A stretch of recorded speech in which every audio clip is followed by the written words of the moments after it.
সুপ্রিয় দর্শক, স্বাগত জানাচ্ছি আজকের সম্পাদকীয়তে আমি আহমেদ সালেহিন।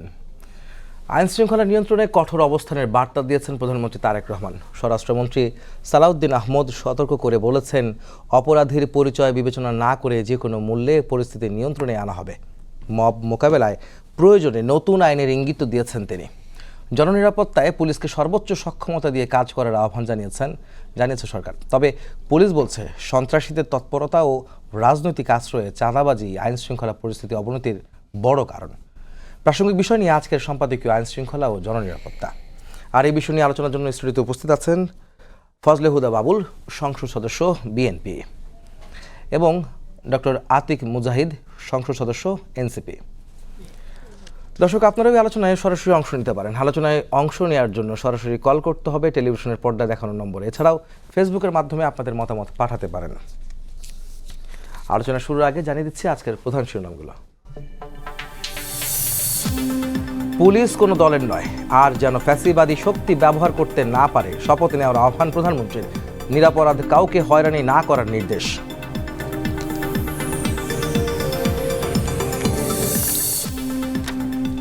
বাংলাদেশ বন্ধুত্ব চাইলেও বারবার সীমান্ত রক্তাক্ত করছে ভারত, বললেন উপদেষ্টা রিজভী। সম্পর্ক উন্নয়ন, দিল্লিকে সহিংসতার মনোভাব থেকে বেরিয়ে আসার আহ্বান।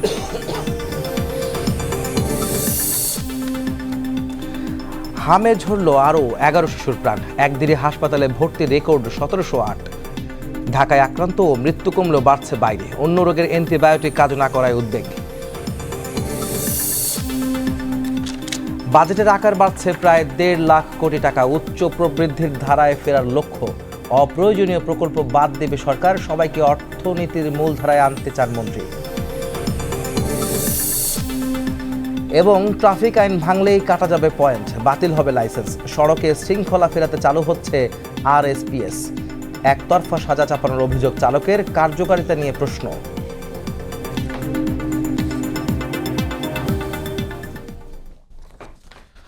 দর্শক, আজকে আমাদের বিষয়বস্তু নির্ধারণ করা হচ্ছে আইন শৃঙ্খলা জননিরাপত্তা, বিশেষ করে বাংলাদেশের যে আইন শৃঙ্খলা পরিস্থিতি, সেসব বিষয় নিয়ে আলোচনা করব। এবং আজকে কিন্তু পুলিশ সপ্তাহ শুরু হয়েছে, যেখানে প্রধানমন্ত্রী তারেক রহমান তিনি নিজে আজকে উদ্বোধন করেছেন এবং সেখানে বেশ কিছু আহ্বান জানিয়েছেন প্রধানমন্ত্রী।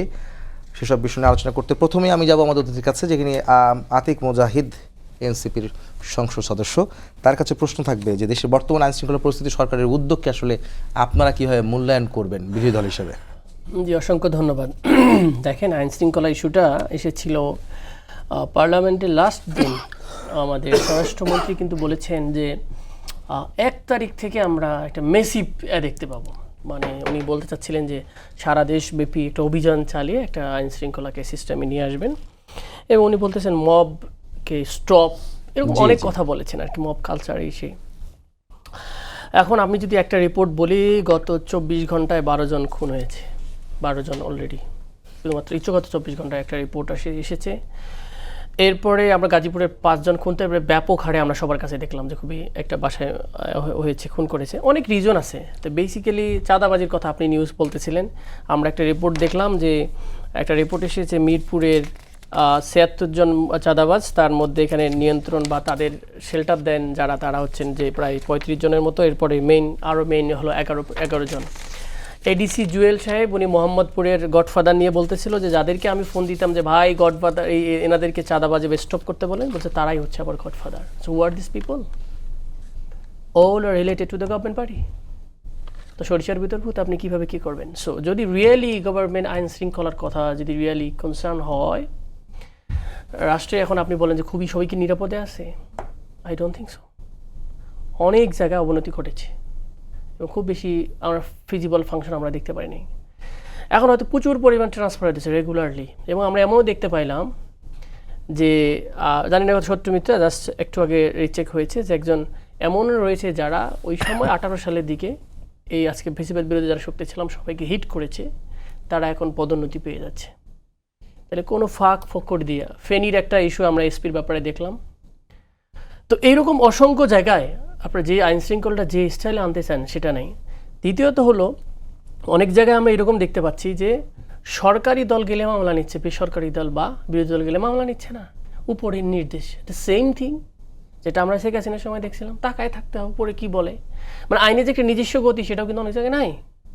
সেকেন্ড, অনেক জায়গায় মাদকাসক্তির সাথে জড়িত আমরা আজকে দেখলাম যে বিএনপি জামাত একসাথে মিলাই করতেছে, বা এরকম দেখলাম একটা নিউজ ওয়েবার ইট ইজ। তাহলে এই যে জড়িতগুলোর পিছনে আমরা দেখতেছি যে আইন শৃঙ্খলা যেটা হওয়ার কথা ছিল, এবং পার্লামেন্টে একটা অ্যানোনিমাসলি সবার একটা বক্তব্য ছিল যে সবার এলাকায় মাদক দিয়ে ভরপুর। ভাইও আমার সাথে দ্বিমত করবে না। এই মাদকগুলো কি কোথা থেকে আসতেছে? মাদক দেখেন আইন শৃঙ্খলার সাথে অনেক কিছু জড়িত। একটা লোক যখন অ্যাবনর্মাল হয়ে যায়, মাদকাসক্ত হয়ে যায়, একটা লোক যখন অন্যায় করে, যেমন মোহাম্মদপুরে আমরা দেখলাম যে কিশোর গ্যাং, এদের পিছনে দেখবেন যে মাদকাসক্তর একটা সিন্ডিকেট আছে। সো মাদক হলে মানুষের যে বিবেক বোধ সেটা তো মরে যায়, সেটা নষ্ট হয়ে যায়। সে তখন মানি অ্যান্ড তার যেটা দরকার সেটার জন্য সে যা কিছু খুন করে ফেলতে পারবে। এই যে ফুল একটা জিনিস যেটা আমরা দেখা যাচ্ছে প্রকাশ্যের মধ্যে, আমরা দেখলাম যে মোহাম্মদপুরে এসে হিট করতেছে। তো এগুলো কোনো অ্যাকশন আমরা কি দেখতে পাইছি? এবং সেকেন্ড দেখেন, আপনি আমাদের স্বরাষ্ট্রমন্ত্রীকে কতবার আপনি দেখেছেন আইন শৃঙ্খলা নিয়ে ব্রিফিং করতে, আর কতবার দেখছেন যে পররাষ্ট্রের কাজ করতেছেন উনি অন্য অন্য কাজ নিয়ে ব্যস্ত হয়ে দেখছেন? ওনাকে তো আমরা সব জায়গায় দেখতেছি, কিন্তু ওনার যে ডিপার্টমেন্ট, সেই ডিপার্টমেন্ট নিয়ে ওনার কয়দিন আমরা ব্রিফিং করেছে আমি দেখি নাই। কয়টা জায়গায় উনি তড়িৎ গতিতে ভিজিট করেছে আমরা দেখি নাই।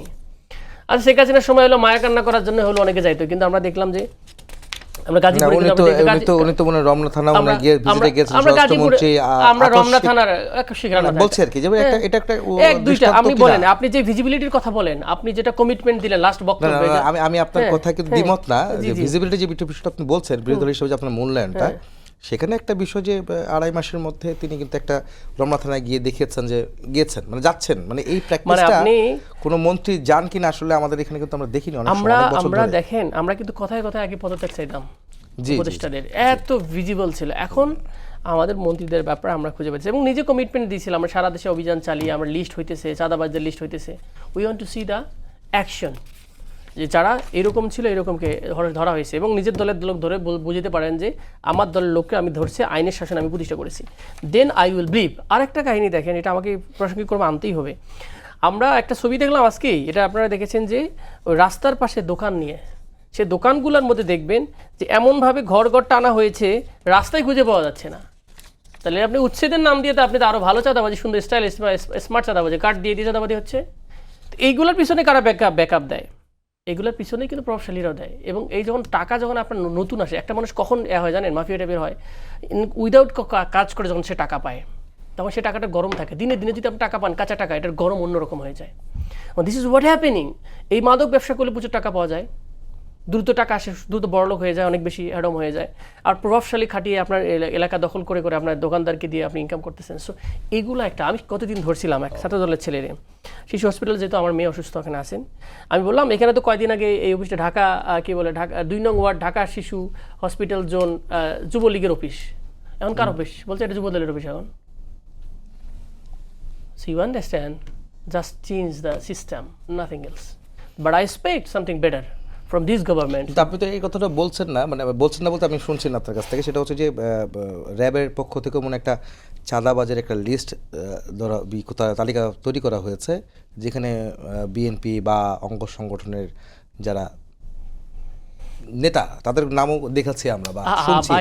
তো এটাও তো একটা বিষয় না, এটা আপনারা নামগুলো ওপেন করে দেন। এই যে বললো যে 46 জন 48 জন মিরপুরে, আপনি ওপেন করে দেন যে দিজ আর দ্য পিপল। আপনি যদি আপনি মনে করেন সাদাবাজ আপনার দলের লোক না, তাহলে আপনি সরাই দেন। আপনি ক্রিটিসিজম তো নিতে হবে আনটিল আনলেস আপনি যতক্ষণ রিমুভ করেন নাই। আপনি ডিফেন্ড করবেন সাদাবাজকে, বলেন বাংলাদেশের মানুষ স্বাধীনতা চাঁদাবাজ পছন্দ করবে? সো এটা তো দলে যদি না হয়, কিন্তু চাঁদাবাজ ঠেকাতে কিন্তু যে ফুটপাতের যে একটা নিয়ন্ত্রণ, মানে আমার কথা আপনি চাঁদাবাজি করতে না পারে, সেটাও তো একটা ভালো উদ্যোগ। আপনি তো কর্মসংস্থান দেন, আপনি এত যদি দরকার হয়, আপনি যদি মনে করেন আপনার দলের লোক, কর্মসংস্থান দেন না। তারা সবাই তো দলের লোক না, হকারকে সবাই দলের লোক না। হকার কথা বলতেছি না, আমি বলছি যে হকারকে চাঁদাবাজি বন্ধে হকারকে একটা নির্দিষ্ট সীমানায় নির্দিষ্ট কার্ডের মাধ্যমে আনা হচ্ছে। হকার্স মার্কেট করেন আপনি, এটাকে একটা স্মার্ট প্ল্যান। আপনি বলে এত স্মার্ট প্ল্যান করতেছেন কৃষকদেরকে মেইনটেইন করার জন্য, একটা বিশাল জনগোষ্ঠী যারা এখানে করতেছে, তাদের নিয়ে আপনি প্ল্যান করবেন না? কোন জায়গায় জমি দখল করে সেগুলোকে ঠিক করে আপনি হকার্স মার্কেট করে দেন। একটা জিনিসের সিস্টেম নিয়ে আসতে হবে। তো রাজধানীকে মডেল বানাতে চান, প্রশাসকরা যদি নিজেরা এই কাজগুলো করে। সো এই জায়গাগুলো আমার কাছে মনে হচ্ছে আইন শৃঙ্খলার সাথে অনেক কিছু জড়িত থাকে আর কি। সো যখন আরেকটা জিনিস আমি খুব দেখতেছি ইদানিং, মানে এই লোকগুলাই, এই পুলিশেই কয়েকদিন আগে আওয়ামী লীগের ছিল, কয়েকদিন আগে ধরেন ইন্টিমের পক্ষে ছিল, পুরো ফুললি চেঞ্জ। এখন বিএনপি ছাড়া মনে হয় চলে না, মানে দুনিয়া মনে হচ্ছে এটা তো শুধু মানে এটা আমি বলি এই যে তার কারণটা কি জানেন? কারণ সে মনে করে যে তাকে বেশি কথা বললে সরকারি দলের সাথে তাকে চেঞ্জ করে পাঠিয়ে দিবে, এই তো পুলিশ অফিসারকে, বাট ইস্যুটা হলে তাকে ট্রান্সফার করে দিবে। তো আপনি তো আপনি যদি এই লোকগুলারে যদি যথেষ্ট পরিমাণে যদি আপনি সিস্টেম মেনটেন না করেন, তাহলে কিন্তু আপনার এই কোনোদিনই অর্ডারিং বা আপনি যেটা বলতেছেন যে আইন শৃঙ্খলা সিস্টেমটা সেভাবে ফিরবে না আর কি। না, আপনি তো বলছেন, যখন বলছেন তখন তো আসলে এখানে তো বলছে যার জন্য ফ্যাসিবাদের শক্তি ব্যবহার করতে না পারে পুলিশকে। আর 54 বছরে তো আমরা দেখেছি যে আসলে সবাই যখন ক্ষমতায় আসে তখন তাদের পক্ষে আসলে পুলিশ একদিকে করবে না কাত কেন হয়ে ভাই? যায়। আমি পুলিশ বলতে কি মানে আপনি সবাই বলেন, সবাই আপনি ঢাকার যে আপনার বা পুলিশ কোনো দলের না, কিন্তু প্রধানমন্ত্রী বলেছেন তারপরেও পুলিশ কোনো দলের না, ঢাকার যে মনে করেন যে পুলিশ সুপার শুধু বকুল সাহেবের ওয়াইফ, ধরলাম আরেকজন না, উনি তো ওনার যোগ্যতা এসেছেন। আমি কোশ্চেনটা বলবো না এক্স্যাক্টলি, আমি বলেছি তাহলে আমি বলি কেউ তো অযোগ্যতা আসে না, সবাই তো যোগ্যতার মাপকাঠি দিয়ে সবাইকে দেখানো হয় আর কি। আমি বলতেছি না যে আপনি দিবেন না, আমি বলছি হ্যাঁ গুড ফাইন, আমি বলিনি যে একুইজ করতেছি। বিষয়টা হলো যাদেরকে এসপি বানানো হয় কোনো না কোনো ওয়েতে সে আপনার দলের ব্যক্তির গোষ্ঠীর সমর্থকের কোনো না কোনোভাবে কানেকশন থাকে। This is very natural in Bangladesh. কারণ আপনি এটা ইন্ডিপেন্ডেন্ট করেন নাই, পুলিশ কমিশনের কি কাজ হয়েছে? কিছুই তো হয় না। আপনি বলেন যে ইন্ডিপেন্ডেন্ট, এটা মেরিট বেস হয়েছে, কোন কিভাবে বলবেন মেরিট বেস? কিসের ভিত্তিতে দিয়েছেন? আপনি বলেন যে এই ক্রাইটেরিয়ার ভিত্তিতে আমি ওনাকে নিয়োগ দিলাম। That should be an criteria, then we understand this is not the nepotism, this is just a criteria base meritocracy. So this is the problem. So আমি বলতেছি না যিনি খারাপ অফিসার বা উনি দুর্নীতি করছে, এটা আমি বলতেছি না, বাট বলছি যে সিস্টেমে দেওয়া হয়েছে। এই জন্য একদিন বলছিলাম যে ভালো কাজ বাংলাদেশে করতে গেলে খারাপ কাজ করে ভালো কাজ করতে হয়। কারণ একটা ভালো মানুষকে ঢুকে দেন ঘুষ লাগবে, ওদের নাকি সিস্টেম না দিলে আপনি চলতে পারবেন না, এই দেশের সিস্টেম হয়ে গেছে তো এরকম বিষয়টা।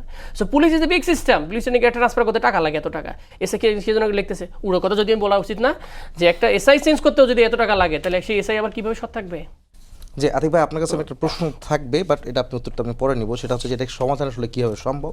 তবে আমি যেতে চাই যে হুদা ভাই, আপনি একটু আমাকে বলেন যে ওনার বক্তব্য শুনছিলেন, প্রধানমন্ত্রী যখন বলছেন যে পুলিশ আসলে কোনো দলের নয়, কিন্তু উনি বলছেন যে যখন নিয়োগ দেওয়া হয় তখন দলীয় পরিচয় আসলে নিয়োগ দেওয়া হয় এবং চাঁদাবাজির বিষয়গুলো এনেছেন বেশ কয়েকটি পয়েন্টে উনি আপনাকে পয়েন্ট আউট করেছেন। বিষয়টা আপনি খণ্ডাবেন। জি, ধন্যবাদ সময় টিভিকে আমাকে ডাকবার জন্য, এবং সহ আলোচক অত্যন্ত মন্ত্রমুগ্ধের মতো কথা বলে সুবক্তা ডক্টর আতিক মুজাহিদ, মাননীয় সংসদ সদস্য, এবং আপনাকে শুভেচ্ছা। হ্যাঁ, এ তো স্বাভাবিক, উনি যেগুলো বলেছেন এটা খুবই স্বাভাবিক কথা বলেছেন, কোনো অস্বাভাবিক কথা বলেননি উনি, এবং এগুলো খুবই বিরোধী দলের মানুষ হিসেবে এরকম কথাই বলা উচিত। এটাই আমরা গত 54 বছরে দেখেছি। ওনারা 54 বছরের বাইরে এসে কথা বলতে চান, কিন্তু ওনারা ওই 54 বছরের মতোই কথা বলেন, এবং তথ্য বিকৃতভাবে উপস্থাপন করাটা এদেশের একটা কি বলবো, একটা চর্চার অংশ হয়ে গেছে, শিল্প হয়ে গেছে। ধন্যবাদ। এবং সেই শিল্পটা দিচ্ছেন। হ্যাঁ, আমার মাননীয় সংসদ সদস্য মহোদয় উনি খুবই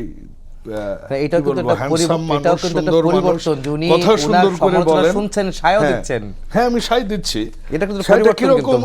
শিল্পটা কিরকম ভাবে নিয়ে এসছে আপনাকে বলি।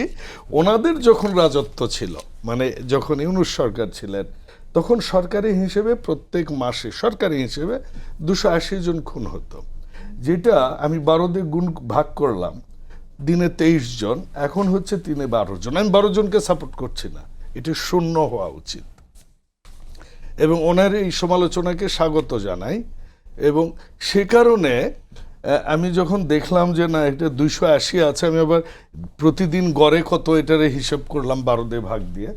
তো এই যে কম্পারেটিভ কথা না বললে কিন্তু কথা হয় না। কিন্তু আমি এই 12 জনকে কোনো মতে সাপোর্ট করি না, আমি মনে করি এটা শূন্য হওয়া উচিত। এখন শূন্য কিভাবে হবে? এখন ওই যে পুরাতন কাসুন দিয়ে আমি ঘাটতে চাই না যে আগেরগুলো এই সেই। উনি বলেছেন এই পুলিশগুলো আগেই ছিল আওয়ামী লীগের। আরে ভাই, তাহলে একটু বোঝেন না, আমরা 2 মাস ক্ষমতায় এসেছি, 70 দিন হয়েছে। হ্যাঁ, 1 মাস আমরা ইফতারি করেছি, 1 মাস আমরা সংসদের শুক্র শনি পর্যন্ত। উনি আরেকটা কথা বলেছেন, স্বরাষ্ট্রমন্ত্রী। আরে ভাই, স্বরাষ্ট্রমন্ত্রী তো কাজ স্বরাষ্ট্র মন্ত্রণালয়ই করছে, স্বরাষ্ট্রমন্ত্রী তো সেখানে তাদের দিক নির্দেশনা দিচ্ছে, এমনকি থানা পর্যন্ত ভিজিট করছে। এখন আপনাদের দুঃখটা হচ্ছে এই স্বরাষ্ট্রমন্ত্রীর মতো একজন যোগ্য লোক, ভিজিবিলিটি কিন্তু কম, উনি কিন্তু বলেছেন। এটা কিন্তু মানেন কিনা? জি জি, বলছেন যে দৃশ্যমান যে কাজগুলি সেগুলো কিন্তু খুব কম দেখুন, দেখছেন। আমরা কিন্তু দৃশ্যমান কাজ বলেন। আমি স্বরাষ্ট্রমন্ত্রীর কাজ এটাই বলি যে এই প্রতিদিন অ্যাভারেজ 23 থেকে 11তে এসছে। আমার উপজেলায় গত 2 মাসে অ্যাভারেজে প্রত্যেক মাসে 22টা করে মাদক মামলা হয়েছে। আমার ডিস্ট্রিক্টে ডাকাতি বন্ধ হয়ে গেছে, জিরো হয়ে গেছে। হ্যাঁ, এখনো নতুন উপসর্গ এসেছে, ঘরের মধ্যে হঠাৎ করে অপরিচিত মানুষ এলাকায় ঢুকে, যে বাড়িতে মহিলা থাকে সেখানে ওই বাড়িতে যা পাচ্ছে সেটা দিয়ে তারা মেরে আহত করে চলে যাচ্ছে, কোনো কেউ চুরিও করছে না। এরকম ঘটনা আমি গতকালকে আমার ওসি মহোদয় আমাকে জানাইলেন, এবং আজকে আইন শৃঙ্খলা কমিটিতে আলোচনা হচ্ছে না এমন না। ওনারা বলছেন এখন স্মার্ট চাঁদাবাজি হচ্ছে। সরকার তো চাঁদাবাজি করবেই, তাই না? সরকারের চাঁদাবাজির নামটা হচ্ছে কর প্রথা, লাইসেন্স প্রথা, সেগুলোর মাধ্যমে সরকার ইনকাম করে, যেটাকে জনগণের স্বার্থে আবার ব্যবহার করে। হ্যাঁ, জনগণের স্বার্থে খরচ করে। উনি যদি উনি ওনার মনে নাই বোধ হয় যে একটা নিউজে আসলো যে যুবদলের কোন নেতা নাকি কি এটা করেছে, পরে যুবদলের সভাপতি সেক্রেটারি দুজনে কিন্তু জায়গাটা ভিজিট করেছে, এবং আপনারা মিডিয়াতে তখন দেখেছেন কি বিষয়। শোনেন, ওই যে বললাম ডিসইনফরমেশন, মিসইনফরমেশন, গুজব। আমাদের প্রধানমন্ত্রী পৃথিবীর মধ্যে রেকর্ড গুজবের শিকার হয়েছে, এটা তো প্রকাশ্য। এত বেশি গুজব অন্য কোনো প্রধানমন্ত্রীকে নিয়ে কেউ করেনি। আপনি সোশ্যাল মিডিয়ায় দেখেন, ফ্যাক্ট চেক করে দেখেন আমি সত্য বলছি কিনা। যেটা বলছেন ওনারা সেটা হচ্ছে আমরা কিন্তু চাঁদাবাজিটা আসলে দেখেছি। হ্যাঁ, আমাদের দল সারা বাংলাদেশে আপনি বিএনপি, যুব দল, মহিলা দল, ছাত্র দল, কৃষক দল, শ্রমিক দল, মৎস্যজীবী দল, তাঁতি দল, সমবায় দল, মুক্তিযোদ্ধা দল, মহিলা দল সব যদি যোগ করেন, আমার মনে হয় না যে মানে 1 কোটির কম আমাদের লিস্টেড কর্মী আছে। ঠিক আছে, এর মধ্যে কতটা উনি প্রমাণ পেয়েছেন গত 2 মাসে আমি জানি না, কিন্তু আমরা দেখেছি 5ই আগস্ট থেকে 12ই ফেব্রুয়ারি পর্যন্ত একটু তালিকাগুলো যে বলেন তো। 150 জনের মধ্যে কতজন থানায় যে তালিকা দেন একটু, আসামি ছিনায় আনে, কারা কত লক্ষ টাকা চাঁদা নেয়, কোথায় কি করেছে, এটা মিডিয়াতে এসেছে। কাজে আমরা সেগুলো বলতে চাই না। আমরা বলতে চাই আমাদের এই 12 জন ডেলি খুন এটা শূন্য কবে হবে, আমরা সেই কাজটাই করতে চাই। উনি আরো একটা কথা বলেছেন এখানে যে চাঁদাবাজের লিস্ট করেছে, পুলিশ এটা ওপেন করে দেয় না কেন? পুলিশ ওপেন করে দিবে কেন রে ভাই? আপনাকে ওপেন করে দিবে কেন? পরে তো মানে সবাই তো জেনেই যাবে কে কে আছে। এই রাজনীতি, এই মানে কি বলে এটা, মুখরোচক রাজনীতি বিএনপি কোনোদিনও করেনি। দ্বিতীয় কথা, উনি আরেকটা কথা বলেছেন যে ওনারা অ্যাকশন দেখতে চায়। অ্যাকশন তো আমি বললাম আমার ডিস্ট্রিক্টে, আপনি ডেটা নিয়ে দেখবেন কতগুলো মাদকের মামলা হয়েছে, কতগুলো ভ্রাম্যমান হয়েছে। আমার এসিলান তো টায়ার্ড হয়ে গেছে, হ্যাঁ, যে ভাই অফিস করবো না আমি, না এটা জরুরি আমাদের। উনি নিজেই আবার মুখে বললেন যে মাদক, আরে ভাই মাদক কি বদি কি বিএনপি করতেন কবে আমি জানি না, হ্যাঁ, কক্সবাজারের বদি তো এরকম বদিরাও তো সংসদে ছিল। উনি নিজেই বললেন পুলিশরা এগুলো আওয়ামী লীগের পুলিশ। আমরা তো চেষ্টা করছি। আমরা যখন ওই পুলিশদেরকে যখন বলি যে না ঠিক আছে এগুলোকে চাকরি থেকে বাধ্যতামূলক, তখন কিন্তু সমালোচনা হয় আবার, কারণ তারা কিন্তু তাদের সার্ভ করেছে গত 18 মাসে। এখন যারা আছে আমরা সবাইকে বের করে দিব। উনি একটা প্রমাণ দিক না, এবার তো পুলিশের কনস্টেবল নিয়ে হলো জেলায় জেলায়, কোন জেলায় দুর্নীতি হয়েছে বলো। উনি যেটা বলেছেন, আমি তর্কের খাতিরে ধরেই নিলাম যে দলীয় লোক ঢোকাচ্ছে। সরকার তো দলীয়, সরকার তো নির্দলীয় না যে 100টা নিরপেক্ষ স্বতন্ত্র ক্যান্ডিডেট মিলে সরকার গঠন করেছে। সরকার তো বাংলাদেশ জাতীয়তাবাদের সরকার। বাংলাদেশ জাতীয়তাবাদের সরকার পরিচালনার জন্য সরকারকে তো তার নির্বাচনী ম্যানিফেস্টো, তার 31 দফা, তার ভিশন 2030, তার শহীদ জিয়ার আদর্শ, তার ম্যাডাম খালেদা জিয়ার যে পথ চলা আমাদের মাঝে, সেগুলা যারা ধারণ করে তারাই তো থাকবে, এটি তো স্বাভাবিক। আপনি কি মনে করেন না যে আমেরিকার প্রেসিডেন্ট যখন উনি যখন ঢোকেন তখন কিন্তু ওনার লোকজন, নিজস্ব লোকজন নিয়েই ঢোকেন। আপনি কি দেখেছেন যে ডোনাল্ড ট্রাম্প কখনো ওই আপনার ডেমোক্র্যাটদের লোকজন নিয়ে ঢুকেছে? সেটা হয়নি। কিন্তু হুদাভাই আমি একটা প্রশ্ন রাখতে চাই। হুদাভাই শুনেন, সেটা হচ্ছে যে আপনার শুনেন, ওনাদের ইতিহাস কি জানেন? রাজশাহী বিশ্ববিদ্যালয়ে 400 দিনে 500 জন নিয়োগ, এটাই হচ্ছে ওনাদের মতাদর্শের লোকদের ইতিহাস। এটাই হচ্ছে এটাই হচ্ছে ওনাদের চেতনা, যে চেতনা আমরা এর আগেও দেখেছি, যারা চেতনা বিক্রি করতো, আবার কিন্তু এই চেতনা ভাই চলে আসলে এসেছে। আমরা এই টপিকস থেকে অন্য জায়গায় যাবো, কিন্তু এর আগে আমি একটা প্রশ্ন রাখতে চাই, সেটা হচ্ছে যে আপনাদের এখন বর্তমান প্রধানমন্ত্রী তিনি বিএনপি চেয়ারম্যান থাকা অবস্থায় যখন প্রচারণায় নেমেছিলেন, তখন শেষ দিনও ভোটের দিনও কিন্তু উনি আমাকেও বলেছিলেন, আমি প্রশ্ন করেছিলাম যে সরকার গঠনের পর আসলে কোন বিষয়টিকে আপনারা গুরুত্ব দিবেন। তিনি বলেছেন যে আইন শৃঙ্খলা পরিস্থিতি গুরুত্ব দিবেন এবং বিশেষ করে মব যে কালচারটা 1.5 বছরে দাঁড়িয়েছিল সেটাকে তারা নিয়ন্ত্রণ করবেন। কিন্তু সেটার এখন বর্তমান অবস্থা কি আসলে? আপনি এক বাক্যে আপনি আমাদের বিএনপির এমপি হিসেবে আপনি কি জি বলবেন? জি জি আমাদের অবশ্যই সেটা প্রথম, এবং উনি প্রথম দিনেই বলেছেন যে একটা নিরাপদ বাংলাদেশ দিয়া।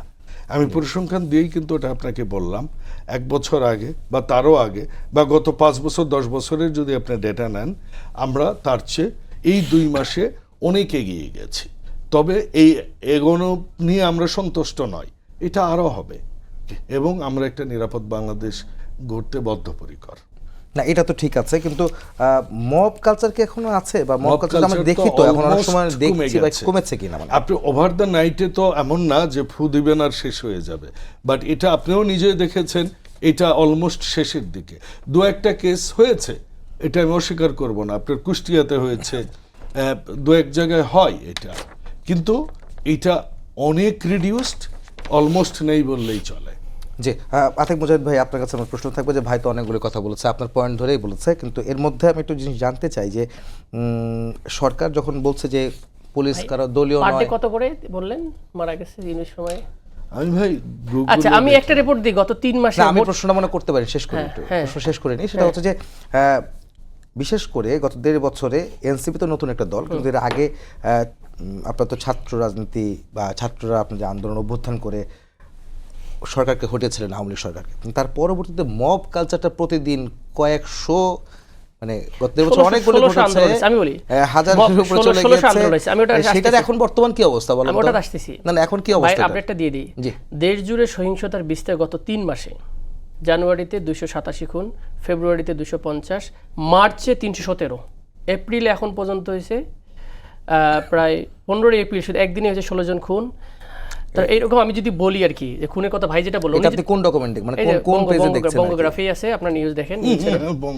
কিসের এটা? সমকালের আমি বলি, ডেটা আমি বলি বঙ্গোগ্রাফিও যদি দেখেন আপনি, এটা অর্থনৈতিক ডাটা, তো সেখানে আপনি বলছেন দেখেন বাড়ছে কিন্তু ফেব্রুয়ারি থেকে বঙ্গোগ্রাফি বুঝছেন তো? হ্যাঁ, বঙ্গোগ্রাফি কিছু যারা বঙ্গীয় কালচারে অভ্যস্ত, যারা ভারতীয়দের সাথে গোপনে বৈঠক করে, তারা এটা মেনটেন করে। বঙ্গোগ্রাফ যদি আপনি না জানেন, বঙ্গোগ্রাফ হচ্ছে বে অফ বেঙ্গলকে ধারণ করে যারা, বাংলাদেশকে এক্সটার্ন করার যারা মনে করে, যারা মানে Bay of সুলতান। Bengal আমি বলি চেন্নাইও শোনেন আছে। ভাই, ওটা ওই জিনিস। আমি আপনাকে দিচ্ছি না ভাই, সমকালে। আমিও ডাটা দিব, শোনেন। না, আমার মনে হয় কি, আমি আমার আমি কথা তো আমরা বলি যে যেটা বলতেছি, তর্ক বিতর্কের খাতিরে কোনো বিতর্কিত কোনো বিষয় নিয়ে আসাটা আসলে পরিসংখ্যানে নিয়ে আসাটা কিন্তু সময় ঠিক বা হবে কিনা? 24, এটা বিষয়টা এরকম না।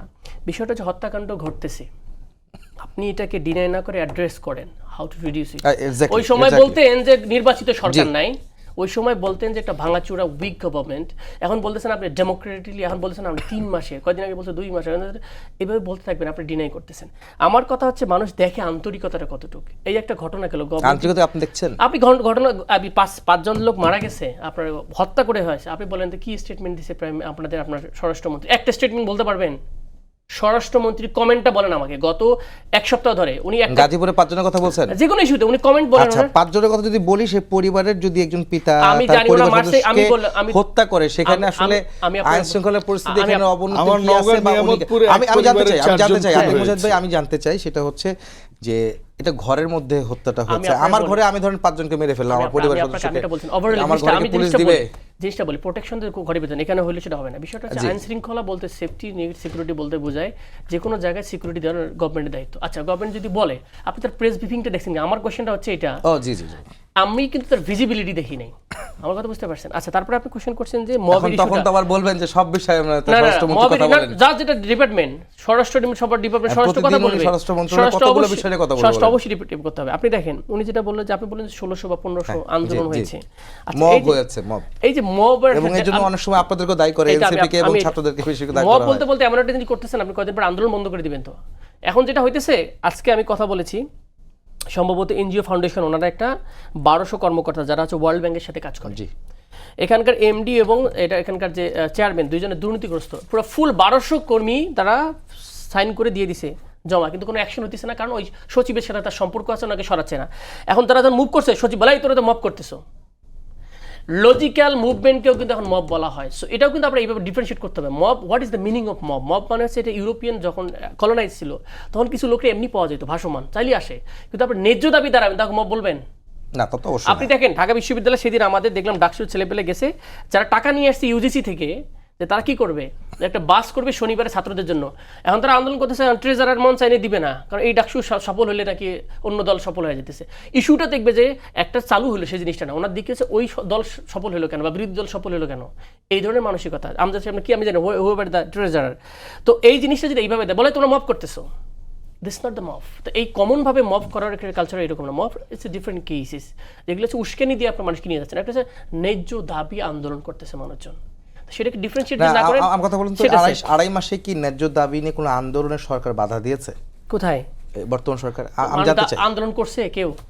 বিরোধী দল আন্দোলন করছে, রাস্তায় নামছে, বিভিন্ন দাবি নিয়ে, গণভোট নিয়ে, সংস্কার নিয়ে মিছিল মিটিং করছে, বাইতুল মোকাররমের উত্তর গেটে সমাবেশ করছে। কি আন্দোলন করছে যে ভাঙতে হবে, মানে বিরোধী দলকে স্টপ করতে হবে, মানে এমন কি আন্দোলন যে আন্দোলনটা ক্ষতি করে? ন্যায্য মানে ওনারা তো আপনাদের দাবি অনুযায়ী ন্যায্য দাবি নিয়ে তারা বাধা দিয়েছে না।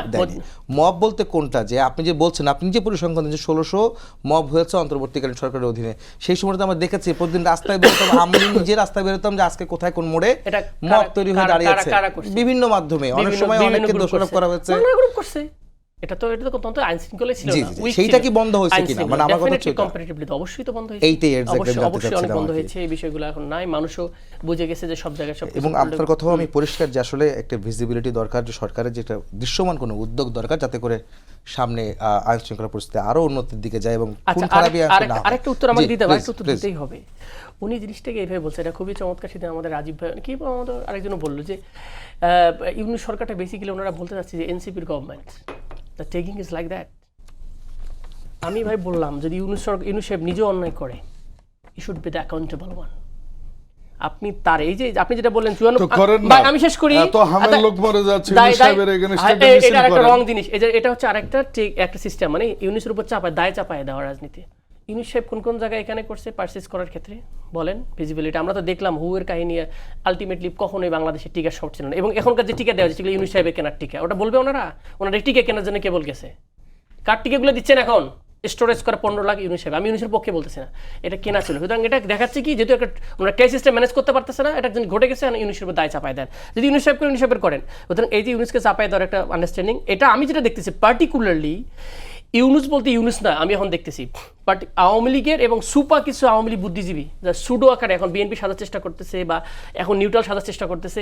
আপনি দেখেন সিপিবি কালকে দাঁড়িয়েছে ইউনুসকে কি করার জন্য, মানে জেলখানায় পাঠানোর জন্য।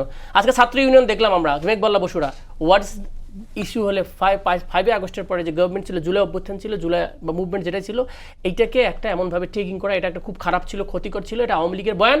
গ্র্যাজুয়ালি এইটাকে অন্যরা সাবস্ক্রাইব করতেছে এবং বিএনপিও কাইন্ড অফ আস্তে আস্তে এটা করতেছে। সব কিছুই খারাপ, 5 আগস্টের পর যা হয়েছে সব কিছুই খারাপ হয়েছে, শুধু ইলেকশনটা ভালো হয়েছে। কারণটা কি, ইলেকশনের মাধ্যমে আমরা ক্ষমতাটা আছি। এইটা করলে যে নিজের পায়ে নিজে কুড়াল দেবে সেটা অনেক সময় বোঝে না। সো এটা খুবই রং অ্যাপ্রোচ আমার কাছে মনে হচ্ছে।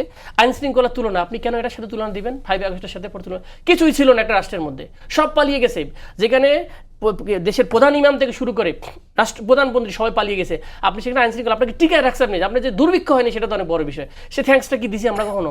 ডেফিনেটলি তাদের উইকনেস তো অনেক ছিল। তাহলে আপনি ডেমোক্রেটিক ওয়েতে আসছেন, সব বলতেছেন, দাবি করতেছেন, তাহলে আপনি ভালো আছেন। আপনার কম্পিটিশনটা কি ওর্সের সাথে কম্পিটিশন করে, উনি নিজেই বলে যে আমরা ওর্সের সাথে করবো না, 54 বছরের যে গদবাদ স্টাইলের কথা। তা আপনি ভালো দেখান, ভালো দেখাইতে পারলেন না। তো আমি যেটা বলছিলাম, আপনি একটা ধরেন একটা জিনিস বিচারহীনতা যে হয়, আমি উদাহরণ দিলাম, আপনি যে চিটং কলেজে এখানে পায়ে কূপ দিয়ে ছিঁড়ে ফেললো, একজন অ্যারেস্ট হয়েছে। আপনি শাহবাগ থানায় যে যাদের মারা হয়েছে, মব বলেন যাই বলেন, এখানে কেউ অ্যারেস্ট হয়েছে কোনো পক্ষে, কোনো মামলা হয়েছে? What you saying? কিছুই হইতেছে না। আপনি যে বলতেছেন সো এটা আপনি দলের করেন। আর একটা উদাহরণ দিচ্ছে উনি, ডেমোক্রেটরা, এটা কোন জায়গা থেকে করে আমি বলি। আমেরিকার সিস্টেম হলো জয়েন্ট সেক্রেটারির উপরে যা আছে সবগুলো একবারে চলে যায়, আবার একবারে ইন করে, কিন্তু জয়েন্ট সেক্রেটারি পর্যন্ত মেরিটোক্রেসি, বুঝতে পারছেন কিনা? সচিব টচিব যারা আপনি নিজে দেন, চুক্তিভিত্তিক নিয়োগ দেন, আমি ওকে, কিন্তু বাকি যেটা আপনি নরমালি যেটা যাবে সেটা যাতে হস্তক্ষেপ করে না প্রতিষ্ঠান। তারা কি সম্ভব না? আমার কথা হচ্ছে আমি বলি নাই যে আপনার বিএনপি দেওয়াটা খারাপ, আমার কথা বলছেন কিনা? সম্ভব, আপনি- দেশটা আমি অস্থিতিশীল আমি বলি করলেই না, সম্ভব। আমি বলি ইস্যুটা হচ্ছে না, আপনি আবার অন্যদিকে আপনি যাচ্ছেন। কি দলীয় আইনে চলবেন না রাষ্ট্রীয় আইনে? খেয়াল করেন, গভর্নমেন্ট অ্যান্ড স্টেটের মধ্যে পার্থক্য আছে। স্টেট হলো ফাংশন করে ল দ্বারা। আপনি বলবেন যে আতিক মুজাহিদ আমরা ল এর মাধ্যমে আমার পুলিশ অফিসার কাজ করতেছে কিনা, তুমি একটা ফাইল করার কথা তুমি ফাইলিং করতে পারতেছো কিনা, তুমি হ্যাম্পারিং সেবা পাইতেছো কিনা। আমাদের প্রাইম মিনিস্টার সুন্দর কথা বললো যে আপনারা এই হ্যাম্পারিং না হয় সেবামূলক ডিসি হন। তো সেই জায়গাতেই আমার কোয়েশ্চেন, যদি আপনি রুল অফ ল এস্টাবলিশ করতে চান, আপনার বিরুদ্ধে গেলে যাক, সমস্যা কি? যে ফজলে হুদা বাবুল ভাই আপনার কাছে যাবো, সেটা হচ্ছে যে বিরোধী দলের নেতা ডাক্তার শফিকুর রহমান বলেছেন যে জনগণের নিরাপত্তা উপেক্ষা করে সরকারের গৃহীত কোনো কর্মসূচি সফল হওয়া সম্ভব নয়। সরকার কি মনে করে, আপনারা কি মনে করেন? উনি তো ডিসিশন দিয়ে দিচ্ছেন। কেউ যখন ডিসিশন দিয়ে দেন তখন ওনার কাছে নিশ্চয় পরিকল্পনা আছে যে কিভাবে সরকারের পরিকল্পনাগুলা বাস্তবায়ন সম্ভব হবে না। ওনার হাতে নিশ্চয় আছে অনেক কিছু, সেটা ওনার তো গুপ্ত অবস্থায় থাকেন সব সময়। এখন এইটা বোধহয় উনি ভালো বলতে পারবেন যে আসলে উনি কি করে ফোরকাস্ট করলেন, অথবা উনি হুজুর মানুষ তো বা হয়তো আধ্যাত্মিকভাবে কোনো কিছু হয়তো উনি দেখেছেন, সেজন্য উনি বলতে পারেন এটা। কিন্তু আমি একজন বিএনপির অতি ক্ষুদ্র একজন কর্মী হিসেবে আমার মনে হয় না যে এত বড় আধ্যাত্মিক মানুষের সম্পর্কে আমি কিছু মন্তব্য করতে পারবো। তো আধ্যাত্মিকতা নিয়ে যারা রাজনীতি করেন তারাই মব কালচার করেন। একটু আগে যে কথাটা হলো, উনি বললেন ঢাকা বিশ্ববিদ্যালয়ের যে বাকবিতণ্ডা ছিল, আমার মনে হয় উনি খুবই একজন ভদ্রচিত মানুষ এবং খুবই এই সুন্দর করে কথা বলেন। ওনার মতো করে যদি ওই ছাত্রগুলা ওইখানে প্রশাসনের লোকজন শিক্ষকদের সামনে কথা বলতেন, আমি সাধুবাদ দিতাম তাদেরকে। তারা যে ভাষায় যে অবস্থায় তর্জনী তুলে কথা বলেছে, আমরা একই বিশ্ববিদ্যালয়ের মানুষ, আমরাও প্রতিবাদ করেছি, আমরাও হলের গেট কোলাপসিবল গেট লাগিয়েছি, আমরাও বিদ্রোহ করেছি, বিপ্লব করেছি, আমরাও আন্দোলন করেছি, আমরাও ন্যায়ের পক্ষে কথা বলেছি। কিন্তু এরকম আচরণ শিক্ষকরা আসলে আমরা কোনোদিন করিনি। আপনারা জানেন এই ওনারাই কিন্তু যারা বাংলা 12 মাসের নাম বলতে পারেন না কিন্তু ডাকসুর ক্যান্ডিডেট নির্বাচিত হয়েছেন, ডাকসুর মানে সম্পাদক বোধহয়, সাহিত্য সম্পাদক বা সামথিং, ওনারা কিন্তু একসময় শিক্ষকদের কিভাবে হামলা করেছে, জামা কাপড় খুলে নিয়েছেন, হোক তারা আওয়ামী দোসর, তা তো শিক্ষক নাকি। আজকে সারা বাংলাদেশে শিক্ষকরা, আপনি জানেন যে এই ভোট কাটে কারা? শিক্ষকরা, তাই না? শিক্ষকরা তো ভোট নাই, সাইন কারা করে? একটা শিক্ষকও তো পদত্যাগ করেননি। তাহলে সমস্ত শিক্ষককে আপনি বাদ দিয়ে দিবেন, আপনি তাদেরকে রেকটিফাই করার সুযোগও দিবেন না। যে আচরণ করা হয়েছে শিক্ষকদের সাথে ঢাকা বিশ্ববিদ্যালয়, এটা বিশ্ববিদ্যালয়ের মাটিকে, শিক্ষকদের, ঢাকা বিশ্ববিদ্যালয়কে কলুষিত করেছে তারা। দ্বিতীয়, উনি আরেকটা কথা বলেছেন, আমাদের একটা সাজেশন দিয়েছেন যে এটা করলে নিজের পায়ে নিজেরাই আমরা কুড়াল দেব। আমার মনে হয়েছে বিএনপির নতুন সরকার চালানোর সরকার নয়। বিএনপি দীর্ঘদিনের অভিজ্ঞ রাজনৈতিক দল, দীর্ঘদিন সরকার চালিয়েছেন। হ্যাঁ, যে বিএনপি আমার মনে হয় ভালোই জানেন কিভাবে করবেন। এবং প্রধানমন্ত্রী তারেক রহমান উনি যেভাবে পদক্ষেপগুলো নিচ্ছেন সাধারণ জনগণের জন্য, সেটা আইন শৃঙ্খলাই বলুন না কেন, আপনি এটা ডেটা, আমি বলছি এটা তো নতুন কোনো তথ্য নয়, আমার তো বই পড়ে দেখতে হচ্ছে না, আমার উপজেলার কথা আমি বলছি, মাদক অলমোস্ট শেষ।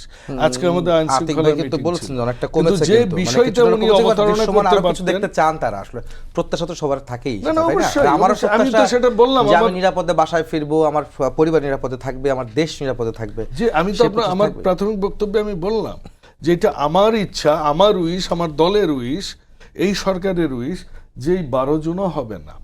কেন হবে? যে আপনি আগের প্রশ্নে বলেছেন, জি, সেটা আমি বলেছি, সেটা আমি স্বীকার করেছি। কিন্তু এইটুকু বদান্যতা তো বিরোধী দল থেকে আমরা আশা করি যে আমরা ভালো কিছু যখন করি সেটা ওনারা যেন অন্তত বলেন যে না এইটুকু হয়েছে, কিছুই হয়নি এরকম। এটা আসলে সবারই বলা উচিত, যেহেতু পরিবর্তনে বাংলাদেশ চাচ্ছে। আমরা যদি পজিটিভ না বলি, আমরা যদি বিপ্লবী থেকে যাই, আমাদের কিন্তু সবাই ফোঁস করছে চারিপাশে।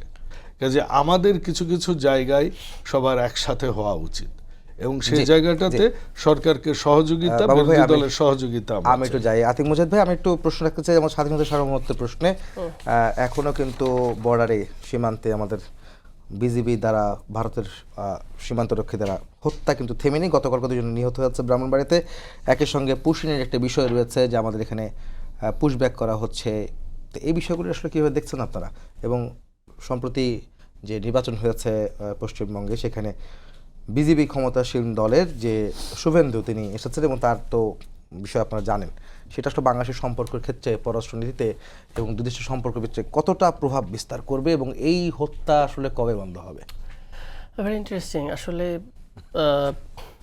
বিজেপি যেভাবে শুরু করেছে, পার্টিকুলারলি ওরা আসাম এবং হচ্ছে গিয়ে কলকাতায় তাদের একটা ন্যারেটিভ হচ্ছে মুসলিম মানে হচ্ছে গিয়ে তারা বহিরাগত। এই ন্যারেটিভটা হচ্ছে হিন্দুত্বা থেকে এসেছে। 95 লাখ মনে হয় ভোটার আমি বলি এটার মূল হচ্ছে হিন্দুত্বা থেকে এসেছে। আপনারা যেটা RSS বলেন, রাষ্ট্রীয় কি বলে সেবা সংঘ টাইপের আর কি।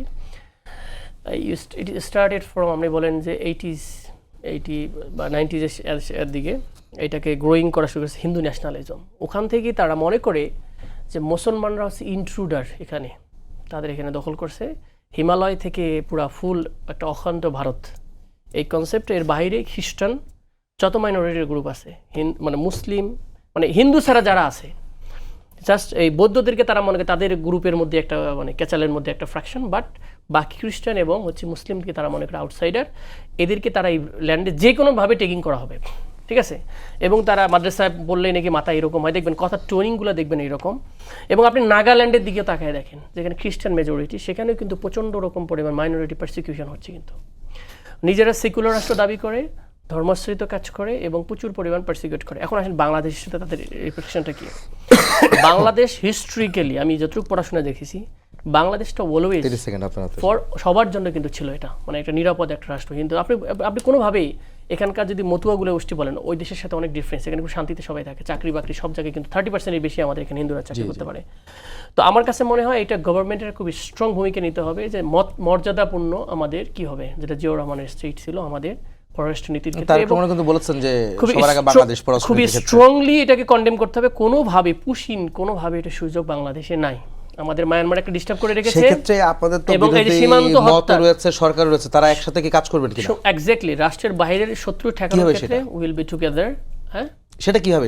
সেটা রাষ্ট্রের ডেফিনেটলি, রাষ্ট্রের যদি আমাদেরকে গভর্নমেন্ট বলে যেখানে আমরা একসাথেই কাজ করতে চাই, আমরা ফরেন পলিসি, সরকার বলবে কেন? এটা আপনার তো দায়িত্ব। না, আমাদের জায়গা থেকে আমরা তো স্পষ্ট বলে দিয়েছি যে আমরা আপনার সরকারের সাথে কাজ করতে চাই, একসঙ্গে সার্বভৌমত্ব রক্ষায় সার্বভৌমত্বের issue is not a matter of political parties আর issues, it is a matter of state. সেই জায়গা থেকে আমরা ফজলে হুদা বাবুল, আপনি তো বলুন সরকারে তো আপনি আছেন, আপনাদের অবস্থান কি আসলে দুই দেশের পররাষ্ট্রনীতির ক্ষেত্রে এবং এই অবস্থা যখন দাঁড়িয়েছে? দেখুন, আমাদের পররাষ্ট্র খুব সোজা পররাষ্ট্রনীতি, সবার উপর বাংলাদেশ। আমাদের কারোর সাথেই বন্ধুত্ব নয়, কারোর সাথেই শত্রুতা নয়।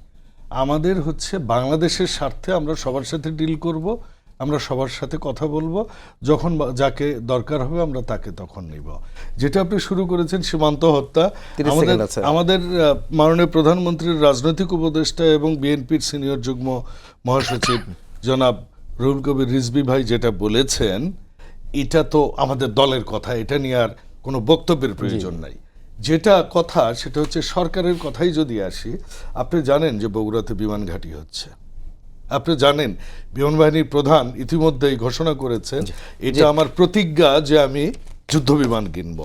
আপনি জানেন আমরা লালমনিরহাটে, সময় শেষ হয়ে গেছে, আপনাকে ধন্যবাদ জানাচ্ছি। শেষ কথা বলি, সময় শেষ, একেবারে ওইখানে ওই সরকার আসাতে আমাদের একটা সুবিধা হয়েছে, মমতার গোয়ার তুমির কারণে আমাদের তিস্তা ব্যারেজ হয়নি, এখন তিস্তা ব্যারেজ হবে ইনশাআল্লাহ। আমাদের স্বার্থে সবকিছুই হোক, সেটা আমরা চাইবো, দুই দেশের সম্পর্ক উন্নয়ন হোক, সেটাও চাইবো। দুই অতিথিকে ধন্যবাদ জানাচ্ছি। এই ছিল আজকে সম্পাদকীয় থেকে। আগামীকাল আবার দেখা হবে একই সময়ে। শুভরাত্রি।